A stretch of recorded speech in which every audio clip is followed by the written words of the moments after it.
10 साल का हुओ युआनजिया मार्शल आर्ट्स के जाने माने गुरु एंडी का बेटा है। एंडी उसे कभी भी ट्रेनिंग में हिस्सा नहीं लेने देते थे, उसके एस्थमा की वजह से। फिर भी हुओ देख देख कर ही थोड़ा बहुत कुंफू समझने लगा था। हुओ का इकलौता दोस्त जिनसुन एक पढ़ाकू बच्चा था जो हुओ को होमवर्क में मदद करता ताकि वो प्रैक्टिस कर सके। हुओ के पिता एंडी को टाउन के सबसे बेस्ट कुंफू मास्टर जाओ ने चैलेंज किया। हुओ इस मुकाबले को लेकर बहुत एक्साइटेड था। उसे पूरा विश्वास था कि ये जीत उसके पिता के खेमे में ही जाएगी। मुकाबले में एंडी जाओ से आगे चल रहे थे। वे जाओ पर एक खतरनाक वार करने वाले थे, पर अपने आदर्शों के चलते उन्होंने ऐसा नहीं किया। बदले में जाओ ने गलत तरीके से मुकाबले को जीत लिया। अपने पिता को हारता देखकर हुओ का दिल टूट गया। जाओ का बेटा हुओ को लड़ाई के लिए चैलेंज करता है। हुओ ने कॉन्फिडेंटली उसका चैलेंज एक्सेप्ट कर लिया, पर वो जाओ के बेटे के सामने ज्यादा देर टिक नहीं पाया। इस शर्मनाक हार के बाद हुओ ने कसम खाई कि वो तियानजिन का सबसे बेहतरीन कुंफू मास्टर बनेगा और अपने परिवार की खोई हुई इज्जत वापस पाएगा।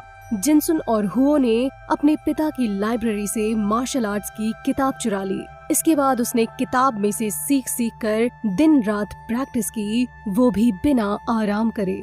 जब हुओ को लगा कि अब वो पूरी तरह से तैयार है, तो उसने जाओ के बेटे को फाइट के लिए चैलेंज किया। जूनियर जाओ ने कॉन्फिडेंटली चैलेंज एक्सेप्ट कर लिया, लेकिन इस बार वो ट्रेंड हुओ के सामने ज्यादा देर नहीं टिक पाया। कुछ सालों बाद हुओ मार्शल आर्ट्स में और भी बेहतर हो गया। उसके पिता को गुजरे हुए अब एक अरसा बीत चुका था और उसकी बीवी भी अब इस दुनिया में नहीं रही। परिवार के नाम पर उसके पास एक बेटी थी जिससे वो बहुत प्यार करता था।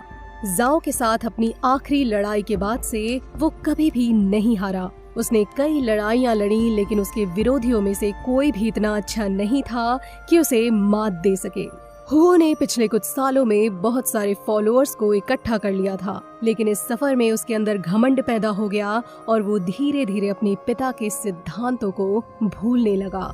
वो हर समय शराब में डूबा रहने लगा और उसके शिष्य भी उसी की तरह प्रैक्टिस से ज्यादा मौज मस्ती पर ध्यान देने लगे। कभी कभी तो हुओ इतनी पी लेता था कि वो वापस अपने घर अपनी बेटी के पास जाना ही भूल जाता। उसने अपने परिवार का सारा पैसा मौज मस्ती में उड़ा दिया था और अब उस पर भारी कर्ज हो चुका था, लेकिन उसे इस सब की कोई परवाह नहीं थी।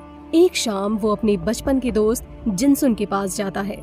जिनसुन, जो कि अब एक बड़ा कारोबारी बन गया था और एक फेमस रेस्टोरेंट का मालिक भी। हमेशा की तरह हुओ ने आधी रात तक शराब पी और अपने फॉलोअर्स को फ्री का खाना भी खिलाया। जिनसुन का अकाउंटेंट उसे याद दिलाता है कि हुओ ने पिछले 1 साल से अपना बिल नहीं भरा और उसका बिल दिन ब दिन बढ़ता जा रहा था। उसी रात जिनसुन ने हुओ को थोड़ा समझाने की कोशिश की।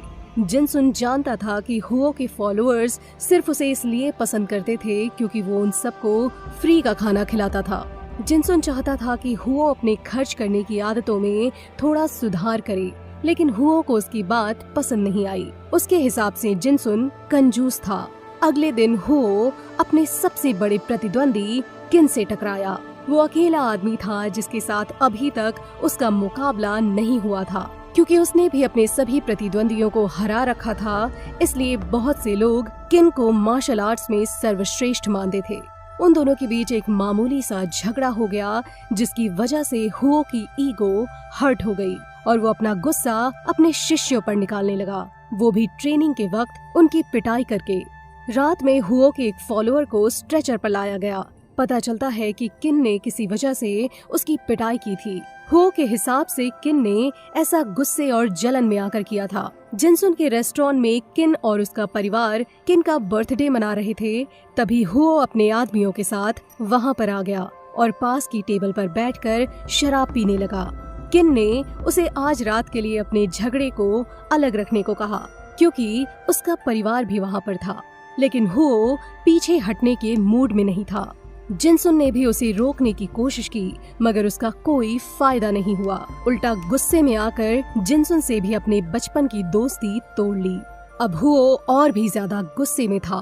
उसने किन को मुकाबले के लिए चुनौती दी और कहा अगर वो चुनौती स्वीकार नहीं करेगा तो फिर उसके सामने अपने घुटने टेक दे। सभी लोग अपनी सेफ्टी के लिए रेस्टोरेंट से बाहर आ गए। उनके बीच एक घमासान लड़ाई शुरू हो गई।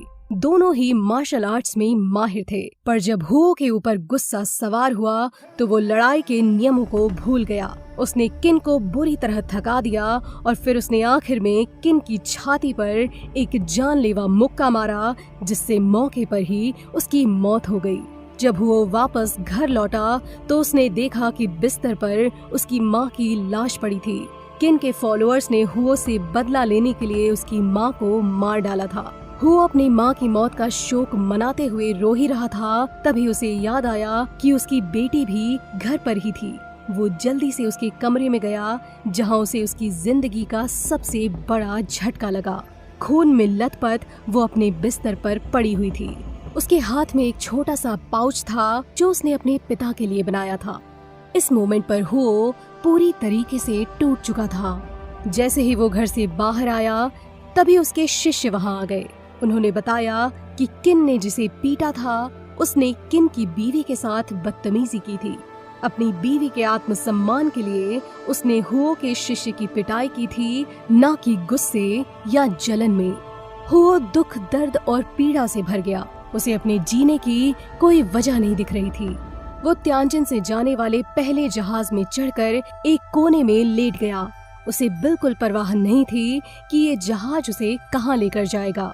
हुओ अगले 6 महीने तक सड़कों पर ही भटकता रहा। जब उसे लगा कि अब जिंदगी में कुछ नहीं बचा तो उसने खुदकुशी करने की कोशिश की, लेकिन कुछ लोगों ने सही वक्त पर आकर उसकी जान बचा ली। वो लोग उसे अपने कबीले में ले आए और उसकी खूब सेवा की। होश में आने के बाद भी वो किसी से बात नहीं कर रहा था। मून नाम की एक लड़की उसका ख्याल रख रही थी। उसे डर था कि हुओ कभी भी बेड से नहीं उठेगा, लेकिन मून की अनुभवी दादी का कहना था कि समय के साथ इसके भी घाव भर जाएंगे।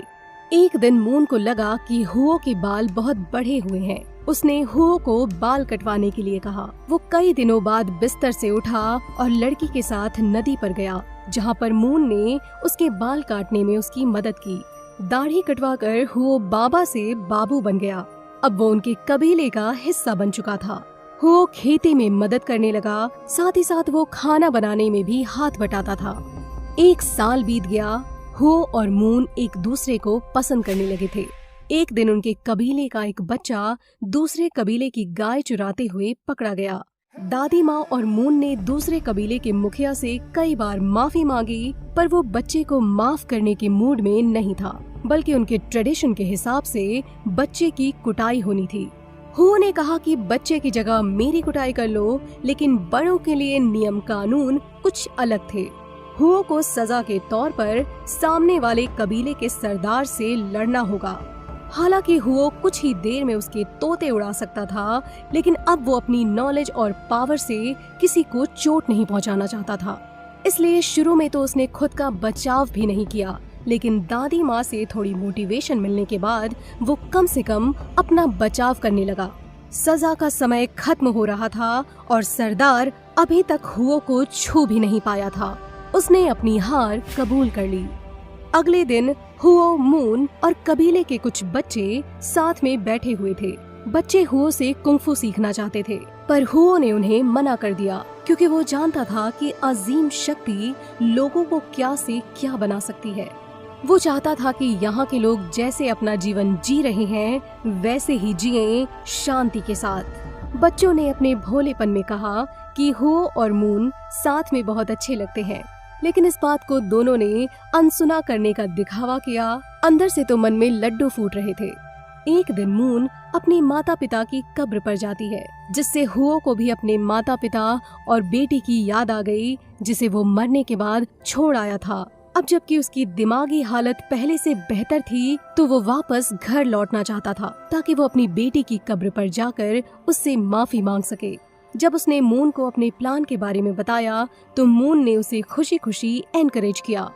हुओ ने जल्द से जल्द वापस लौटने का वादा किया और मून को उसका इंतजार करने के लिए कहा। अगले सीन में हम देखते हैं कि वो अपने शहर त्यांजिन पहुंच चुका है। ये जगह पहले जैसी नहीं रही थी। क्वीन साम्राज्य के पतन के बाद कुछ बड़े देशों ने चाइना पर हमला करके उस पर कब्जा कर लिया था। उसके शहर त्यांजिन को भी कॉलोनाइज कर लिया गया था, जिस वजह से बहुत से विदेशी यहाँ रहकर उनकी संस्कृति का पतन करने लगे थे। हुओ अपने घर गया, जो अब एक पुराना खंडहर मकान मात्र रह गया था। परिवार के सेवक किम ने उसका स्वागत किया और अपनी पूरी कोशिश की चीजों को वैसा ही रखने की जैसे वो पहले थी। हुओ के जाने के बाद लेनदारों के एक झुंड ने पैसे की तलाश में पूरे घर को बर्बाद कर दिया था। हुओ अपने परिवार की कब्र पर गया और उसने अपने पिता से माफी मांगी। आखिरकार वो समझ गया था कि उस दिन उसके पिता ने वो जानलेवा वार क्यों नहीं किया, जबकि वो ऐसा करके शहर के सर्वश्रेष्ठ कुंफू मास्टर बन सकते थे। इसके बाद वो किन के परिवार से माफी मांगने गया और किन को इज्जत देते हुए हुओ ने उसके सामने अपना सिर झुकाया। शहर में थोड़ा घूमने के बाद उसे पता चला कि हरक्यूलिस नाम का एक रेसलर चीनी लोगों को मुकाबले के लिए चुनौती दे रहा था। हरक्यूलिस अभी तक एक भी मुकाबला हारा नहीं था। चीनी विरासत को बचाने के लिए हुओ उसे चुनौती देना चाहता था, जिसके लिए उसे कुछ पैसों की जरूरत थी। इसलिए वो अपने बचपन के दोस्त जिनसुन के पास गया और जो कुछ भी सालों पहले हुआ था उसके लिए उसने जिनसुन से माफी मांगी। हुओ ने अपनी गलतियों से काफी कुछ सीख लिया था। जब जिनसुन को पता चला कि उसे पैसे की जरूरत क्यों है, तो उसने अपने असिस्टेंट के हाथों हुओ को पैसे दिलाने में ज्यादा देर नहीं की। अब हरक्यूलिस और हुओ आमने सामने थे। किसी को भी पहली नजर में यही लगेगा कि हुओ जैसा दुबला पतला आदमी अपने से दुगने साइज के आदमी के सामने कैसे टिक पाएगा। मैच शुरू होने से पहले हुओ ने अनाउंसर से रिक्वेस्ट करी कि मैच ईमानदारी और सच्चाई के साथ होना चाहिए।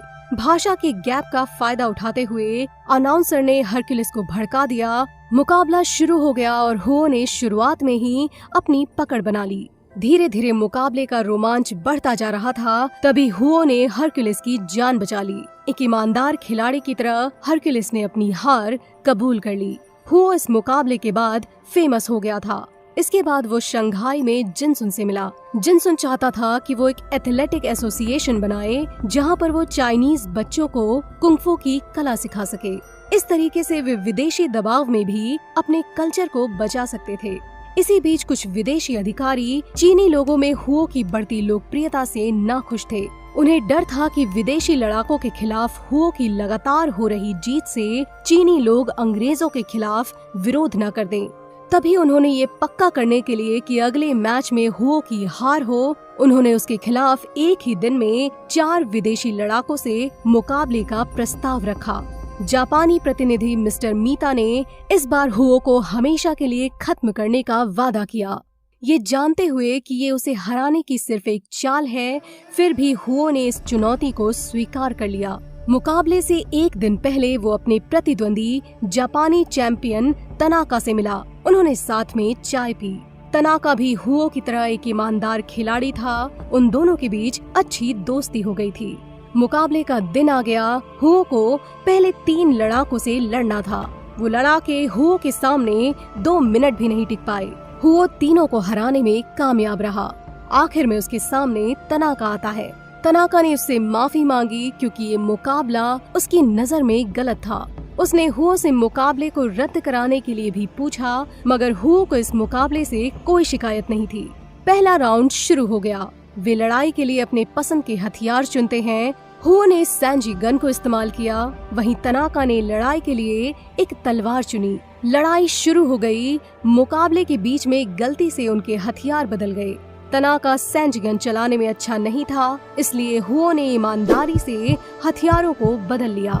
पहला राउंड एक ड्रॉ रहा। अगले राउंड से पहले आराम करते हुए हुओ चाय पीने लगा, जिसमें मिस्टर मीता ने जहर मिला रखा था। मिस्टर मीता उसे किसी भी तरह से हारता हुआ देखना चाहता था। दूसरा राउंड शुरू होते ही हुओ को चक्कर आने लगे। मुकाबला शुरू ही हुआ था कि उसके मुंह से खून निकलने लगा।